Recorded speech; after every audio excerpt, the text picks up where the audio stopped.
آسان درس قرآن نحمده ونصلي ونسلم على رسوله الكريم اما بعد فاعوذ بالله من الشيطان الرجيم بسم الله الرحمن الرحيم والذين اتخذوا من دونه أولياء الله حفيظ عليهم وما أنت عليهم بوكيل، اور جنہوں نے اللہ کے سوا بتوں کو مددگار بنا رکھا ہے، اللہ ان پر نگران ہے اور تم ان کے کاموں پر ذمہ دار نہیں۔ اس آیت کریمہ میں اللہ رب العالمین نے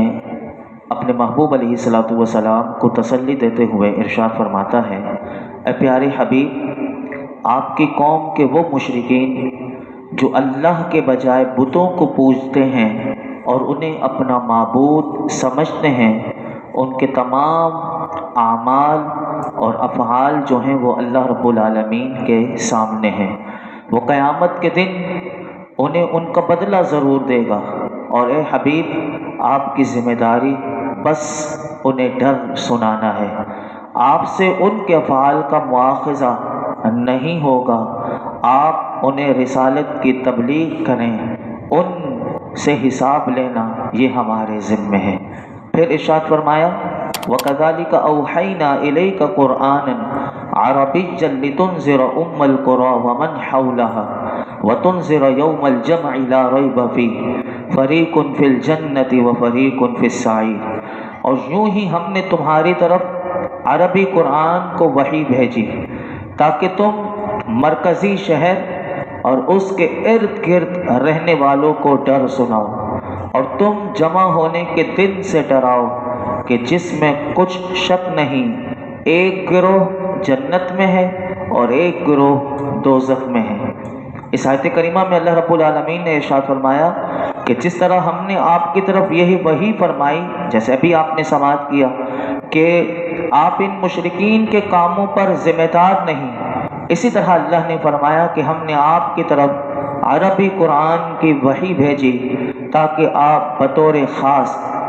کیونکہ پوری دنیا کا جو سینٹرل ہے، جو مرکز ہے، وہ خانہ کعبہ مکہ مکرمہ ہے،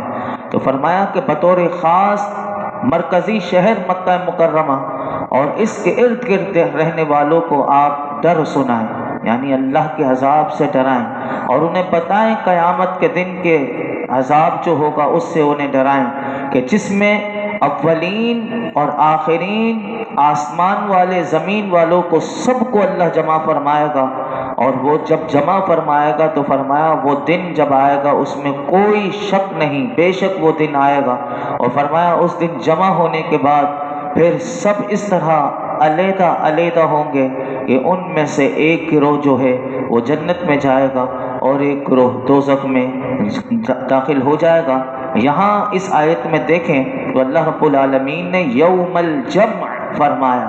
یعنی جمع ہونے کا دن فرمایا گیا۔ اس کی وجہ یہ ہے کہ اس دن میں اللہ تعالیٰ زمین و آسمان میں جتنے ہیں سب کو جمع فرمائے گا، اور فرمایا کہ اس دن روحوں کو اور جسموں کو جمع کیا جائے گا۔ اس دن ہر عمل کرنے والے اور اس کے عمل کو جمع کیا جائے گا۔ اس دن ہر ظالم کو اور مظلوم کو جمع کیا جائے گا، اس لیے قیامت کے دن کو جمع کا دن فرمایا گیا۔ ایک حدیث پاک آتی ہے ترمذی شریف میں کہ جس طرح اس آیت کریمہ بھی ابھی آپ نے سماعت کیا کہ اللہ نے فرمایا کہ قیامت کے دن جب اللہ تعالیٰ جمع فرمائے گا تو ایک گروہ جنت میں جائے گا اور ایک گروہ جو ہے وہ دوزخ میں جائے گا۔ نبی کریم صلی اللہ علیہ وسلم کی شان دیکھیے کہ دنیا میں ہی اللہ نے وہ گروہ جو جنتی گروہ ہیں ان کی پوری کتاب حضور کو عطا فرما دی، اور ایک گروہ جو دوزخ میں قیامت کے دن سارے جائیں گے وہ کتاب بھی حضور کو عطا فرما دی۔ آئیے وہ میں حدیث پاک آپ کے سامنے رکھتا ہوں، سنیے۔ ترمذی شریف میں یہ حدیث پاک ہے کہ نبی کریم صلی اللہ علیہ وسلم کو یہ معلوم ہے، دیکھیے کیا علم ہے، حضور علیہ الصلوۃ والسلام کو تفصیلی علم اس حدیث پاک میں آپ کو پتہ چلے گا کہ کیسے اللہ کے محبوب کو اللہ نے جنتیوں کا بھی، کہ ان کے باپ داداؤں کا بھی پورا، ان کے قبیلوں کا، ان کے اعمال پر پورا مطلع کر دیا دنیا میں ہی، آئیے وہ حدیث پاک حضرت عبداللہ بن عمر رضی اللہ تعالیٰ عنہ فرماتے ہیں ایک دن نبی کریم صلی اللہ علیہ وسلم ہمارے پاس تشریف لائے۔ آپ صلی اللہ علیہ وسلم کے دست مبارک میں 2 کتابیں تھیں۔ آپ نے فرمایا کیا تم ان 2 کتابوں کے بارے میں جانتے ہو؟ حضور نے صحابہ سے پوچھا تو فرماتے ہیں حضرت عبداللہ بن عمر فرماتے ہم نے عرض کی یا رسول اللہ صلی اللہ علیہ وسلم ہم آپ کے بتائے بغیر نہیں جانتے۔ تو نبی کریم صلی اللہ علیہ وسلم نے خود ارشاد فرمایا کہ یہ جو دائیں ہاتھ والی کتاب ہے،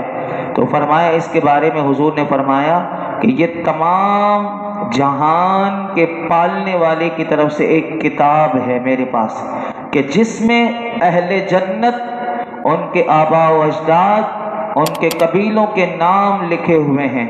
اور آخر میں پوری ان کی تعداد جو مجموعی تعداد ہے وہ اللہ تعالیٰ نے ٹوٹل اس کا لکھا ہوا ہے کہ کتنے لوگ جنت میں جائیں گے۔ اور حضور نے پھر آگے فرمایا کہ اب ان میں کبھی بھی کوئی کمی زیادتی نہ ہوگی، یعنی یہ فائنل لسٹ ہے میرے پاس جنتیوں کی۔ پھر حضور نے فرمایا بائیں ہاتھ والی کتاب کے بارے میں حضور نے فرمایا کہ اس میں اہل جہنم، ان کے آباء و اجداد اور ان کے قبیلوں کے نام درج ہیں، آخر میں ان کی مجموعی تعداد لکھی ہوئی ہے، اب کبھی بھی ان میں کوئی کمی زیادتی نہ ہوگی۔ قربان جائیں صحابہ کرام پر کہ انہوں نے کتنا زبردست سوال کیا۔ جب حضور نے یہ باتیں ارشاد فرما دی تو صحابہ کرام نے عرض کی یا رسول اللہ صلی اللہ علیہ وسلم اگر ہمارا انجام لکھا جا چکا ہے تو پھر ہمیں عمل کرنے کی کیا ضرورت ہے؟ جب یہ جنتیوں کی فہرست بن چکی ہے، جہنمیوں کی فہرست بن چکی ہے، اور وہ آپ کے پاس جو کتاب ہے اس میں نہ کمی ہوگی نہ زیادتی ہوگی، جہنمی جہنمی ہے، جنتی جنتی ہے، تو پھر اب ہمیں عمل کرنے کی کیا ضرورت ہے؟ یہ سوال بھی صحابہ کرام نے پوچھا۔ اب دیکھیے حضور نے کیا جواب ارشاد فرمایا۔ نبی کریم صلی اللہ علیہ وسلم نے ارشاد فرمایا کہ سیدھی راہ چلو، میانہ روی اختیار کرو، کیونکہ جنتی کا خاتمہ جنت میں جانے والے اعمال پر ہوگا۔ جنتی کا خاتمہ جنت میں جانے والے اعمال پر ہوگا، اگرچہ وہ زندگی بھر کیسا ہی عمل کرتا رہا، اور جہنمی کا خاتمہ جہنم میں جانے والوں کے اعمال پر ہوگا، اگرچہ وہ زندگی بھر کیسا ہی عمل کرتا رہا۔ اللہ اکبر، یعنی اللہ اسے وہ توفیق دے دے گا مرنے سے پہلے کہ ساری زندگی بھی اگر وہ گنہگار رہا، لیکن وہ کیونکہ جنتی ہے تو اللہ اس سے وہ کام لے لے گا کہ وہ پھر جنت میں پہنچ جائے گا۔ تو اسی لیے حضور نے فرمایا سیدھی راہ چلو اور میانہ روی اختیار کرو۔ پھر رسول اللہ صلی اللہ علیہ وسلم راوی کہتے ہیں آپ نے دونوں ہاتھوں سے اشارہ فرمایا اور ان کتابوں کو رکھ دیا اور فرمایا تمہارے رب نے بندوں کی تقدیر کو مکمل کر دیا، ان میں سے ایک جماعت جنتی ہے اور ایک دوزخ میں جائے گی۔ اس حدیث پاک کی تشریح کرتے ہوئے مفتی احمد یار خان نعیمی رحمۃ اللہ علیہ نے لکھا، آپ فرماتے ہیں اس حدیث پاک سے معلوم ہوا کہ نبی کریم صلی اللہ علیہ وسلم کو ہر جنتی دوزخی کا تفصیلی علم اللہ رب العالمین نے بخشا، صرف اس جنتی کا نہیں بلکہ ان کے باپ، ان کے دادا، ان کے قبیلوں اور ان کے اعمال بھی کیسے ہوں گے اس پر بھی اللہ نے اپنے محبوب کو مطلع کیا۔ فرمایا یہ حدیث پاک نبی کریم صلی اللہ علیہ وسلم کے علم کی تابندہ دلیل ہے کہ جس میں کوئی تعویل نہیں ہو سکتی، تو یہ میرے آقا علیہ الصلوۃ والسلام کی شان ہے اور یہ علم اللہ رب العالمین نے حضور کو عطا فرمایا۔ آگے سنیے کیا ارشاد فرمایا اللہ نے، وَلَوْ شَاءَ اللَّهُ لَجَعَلَهُمْ أُمَّةً وَاحِدَةً وَلَكِنْ يُدْخِلُ مَن يَشَاءُ فِي رَحْمَتِهِ وَالظَّالِمُونَ مَا لَهُم مِّن وَلِيٍّ وَلَا نَصِيرٍ۔ اور اگر اللہ چاہتا، اب دیکھیے اگلی بات بھی بتا دی، اور اگر اللہ چاہتا تو ان سب کو ایک امت بنا دیتا، لیکن اللہ اپنی رحمت میں داخل فرماتا ہے جسے چاہتا ہے، اور ظالموں کے لیے نہ کوئی دوست ہے اور نہ مددگار۔ اس آیت کریمہ میں فرمایا اگر اللہ چاہتا تو دنیا میں تمام لوگوں کو دنیا میں ایک ہی گروہ بنا دیتا، یعنی سارے ہی جنتی ہوتے، سارے ہی ہدایت یافتہ ہوتے، یا سارے ہی گمراہ ہوتے، لیکن فرمایا اللہ رب العالمین نے دنیا میں انسان کو اختیار دیا، اب جسے چاہتا ہے اپنی جنت میں داخل فرماتا ہے، وہ مالک ہے، اور جسے چاہتا ہے اس کے مستحق ہونے کی وجہ سے وہ اس کو عذاب میں مبتلا کر دیتا ہے۔